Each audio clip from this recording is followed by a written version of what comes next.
আপনারা কি মনে করতেছেন এতক্ষণ?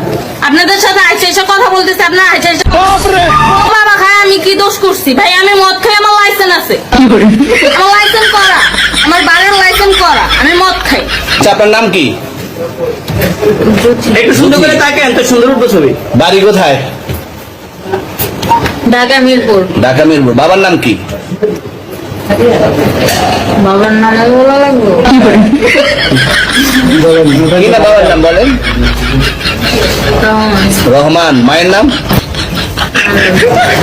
হাসিতে এই মনটা আমার